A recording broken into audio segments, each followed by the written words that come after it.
Bonjour à tous, bienvenue pour quelques éléments d'homélie en ce 33e dimanche du temps ordinaire où nous lisons dans la parole de Dieu la parabole des talents dans l'évangile selon saint Matthieu au chapitre 25.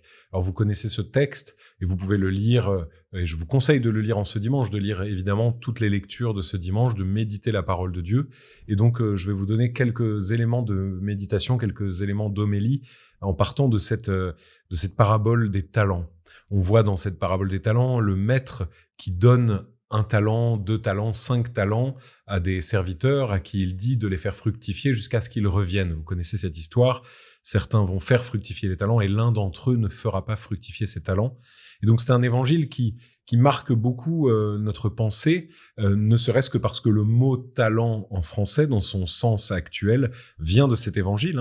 Le mot talent à l'origine, c'est une mesure, c'est une unité de mesure grecque qui correspond à peu près à une quarantaine de kilos. Donc s'il s'agit bien d'argent en l'occurrence, eh bien il s'agit d'une somme très importante. Vous imaginez 40 kilos d'argent, c'est énorme.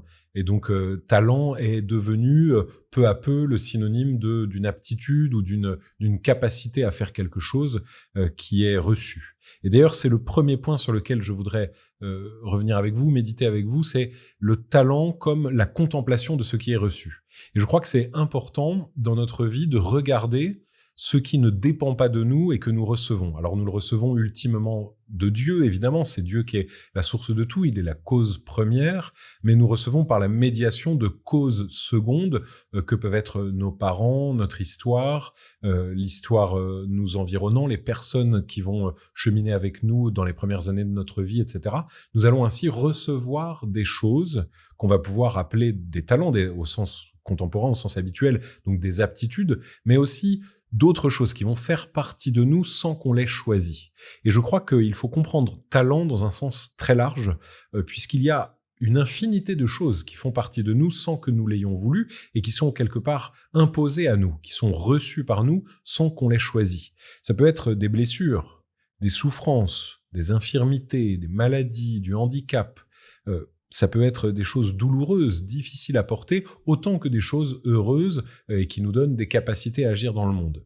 Et c'est important de voir que voilà, il y a une partie de nous qui est de l'ordre du reçu, du donné, et qui s'impose. Et du coup, une première question qu'on peut se poser, qu'est-ce que je fais? Qu'est-ce que j'ai fait de ce qui m'a été donné? Qu'est-ce que j'ai fait de ce que j'ai reçu? Et il y a un chemin de sainteté à recevoir activement ce que nous avons en nous et que nous n'avons pas choisi. C'est une chose importante que de réussir au long de notre histoire à digérer, à faire nôtre ce que nous n'avons pas choisi, ce qui est en nous malgré nous. Et c'est une part importante du chemin de la maturité que de réussir à ce que les philosophes appellent surdéterminer ce qui est en nous, c'est-à-dire prendre en compte et activement assumer ce qui nous est offert et que parfois nous ne voudrions pas prendre, que ce soit dans le positif ou dans le négatif. Certains ont du mal à utiliser leurs dons au sens positif du terme et ont du mal à se mettre en avant alors qu'ils ont manifestement reçu quelque chose qui les oblige à être en mission pour les autres. À l'inverse, certains portent des souffrances qu'ils ont du mal à reconnaître, qu'ils ont du mal à voir parce qu'ils voudraient les cacher, parce qu'ils voudraient les refuser. Et ce sont finalement, ça devient, soit le positif, soit le négatif, quand il est refusé, quelque chose qui abîme, quelque chose qui est lourd, qui est pesant, et quelque chose qui est de l'ordre du péché également. Puisque on voit bien le maître de maison qui dit, le maître qui a donné les talents et qui attend qu'il soit fructueux, eh bien il attend, il exige quelque chose. Dieu, de la même manière, exige de nous que ce que nous avons reçu, nous en fassions quelque chose. Notre vie n'est rien que ce qui est donné, la grâce qui nous est donnée pour faire fructifier et la fructification qui dépend aussi de nous. Notre vie n'est rien d'autre que notre mise en œuvre des choix qui nous permettent de porter du fruit et d'être un accomplissement de ce que nous n'avons pas choisi. Et c'est important de regarder la sainteté comme ça, comme cette capacité à mettre en œuvre, à plénifier, si on veut prendre un barbarisme, à rendre plein ce qui a été donné, soit en creux, soit en germe. Et donc, c'est tout le chemin de notre vie chrétienne et de notre vie humaine qui se joue là, faire fructifier nos talents, ce devoir important, quel que soit le talent dont il est question. Donc, il faut contempler prendre un peu de temps pour méditer sur nous-mêmes. Qu'est-ce que j'ai comme talent? Qu'est-ce que j'ai reçu? Qu'est-ce qui est là en moi, en positif et en négatif, que je me connaisse pour que je puisse porter du fruit? Et puis, l'autre chose à voir d'une manière plus large, plus générale, plus théologique, c'est l'homme comme celui qui reçoit de Dieu un talent parce qu'il est collaborateur divin. L'homme n'est pas jeté au monde simplement comme un être individuel et solitaire. L'homme, dans sa globalité, et l'homme comme individu s'incluant dans la race humaine, est mis au monde par Dieu pour accomplir l'œuvre de Dieu. Nous avons une mission comme hommes, la mission d'être garant de l'univers, la mission d'apporter l'univers à Dieu, et qui du coup oblige à prendre notre part. Et c'est pour ça que nous recevons des talents. Et c'est pour ça que nous recevons des aptitudes chacun différentes, qui nous permettent, les uns avec les autres, de mettre en œuvre la révolution du monde que Dieu attend, la spiritualisation du monde qui permet de rendre le monde à Dieu. Et en ce jour où l'Église nous invite à avoir une sensibilité particulière aux pauvres, en ce jour de la pauvreté, de la contemplation de la pauvreté et de l'action contre la pauvreté, c'est important de regarder le talent comme un lieu justement de vigilance pour la pauvreté de l'autre.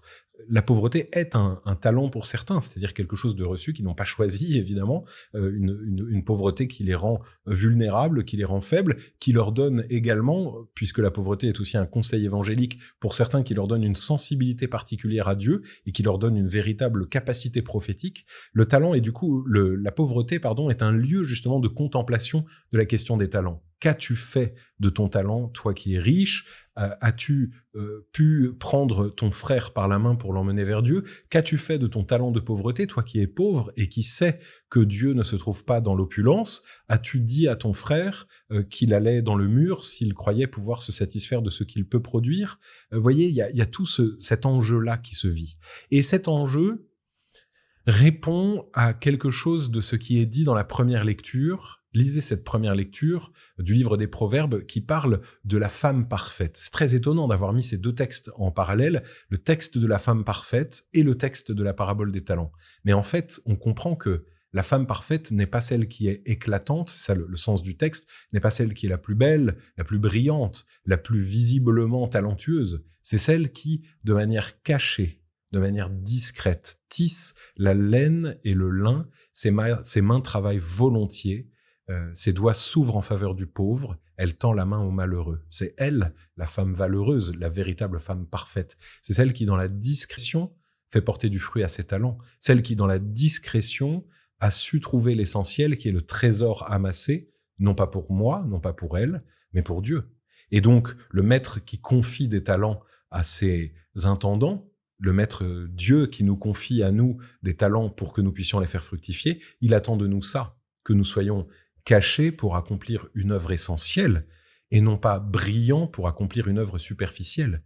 Car, au fond, la somme de notre valeur se mesurera à ce que nous aurons fait dans la discrétion pour faire advenir l'œuvre de Dieu, le royaume des cieux, et c'est ainsi que Dieu nous jugera. Bientôt nous entrerons dans le temps de l'Avent, dans le temps du jugement. Alors préparons-nous à ce temps-là en regardant notre vie, en demandant à Dieu qu'il nous aide à porter du fruit réellement, à faire fructifier ce que nous avons reçu pour que nous participions à son œuvre de salut.